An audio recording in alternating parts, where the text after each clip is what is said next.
ကျွန်တော်ရဲ့ကြက်မဲခြံကြီးကိုကျွန်တော်ဖြတ်လိုက်ပါပြီရှင်ဟုတ်ကဲ့ကျွန်တော်ရဲ့ကြက်မဲခြံကိုဖြတ်လိုက်ခြင်းကလည်းပိုကောင်းတဲ့အစိမ်းရောင်ကဘာလေးကိုဖန်တီးခြင်းလို့ပါရှင်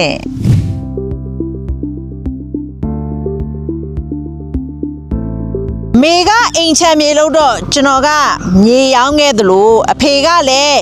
တဘာဝပတ်ဝန်းကျင်ထိမ့်သိမ်းရေးသမားဖြစ်တဲ့အတွက်ကျွန်တော်အခုကြက်မဲခြံကနေပြီးတော့ဥတီတဲ့ကြက်မဲပြိုးခြံလေးစိုက်ပျိုးရေးခြံလေးလုပ်ဖို့အတွက်ကျွန်တော်စိတ်ကူးထားပါတယ်အဲ့တော့ကျွန်တော်ရဲ့စိုက်ပျိုးရေးခြံလေးကိုကျွန်တော်စတင်နေပါပြီဒါကြောင့်ကျွန်တော်ရဲ့ကြက်မဲခြံကြီးကိုဖြတ်ပြီးတော့ကျွန်တော်ကပြိုးခြံနေတယ်မယ်စိုက်ပျိုးဖို့အတွက်စတင်လုပ်နေပါပြီဒါတွေကတော့ကျွန်တော်ခြံထဲမှာစိတ်တိုင်းကြစိုက်ဖို့အတွက်ထွန်ရက်ထားတာပါရှင်ဒီမှာကြည့်လိုက်ပါဦးကျွန်တော်ပြိုးပြီးတော့မှစိုက်ပျိုးထားတဲ့အပင်တွေဆိုရင်အခုဆိုရင်တော်လေးတောင်မှစိုးပြေနေပြီเนาะ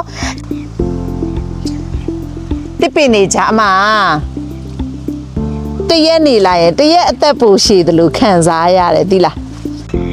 အခုတော့အဖေရဲ့အမွေအဖေရဲ့လမ်းညွှန်မှုနဲ့အတူတူကျွန်တော်ကကြက်မဲခြံလေးကိုကြက်မဲပြိုးခြံအဖြစ်စတင်ပြီးတော့ပြောင်းလဲလိုက်ပါပြီရှင်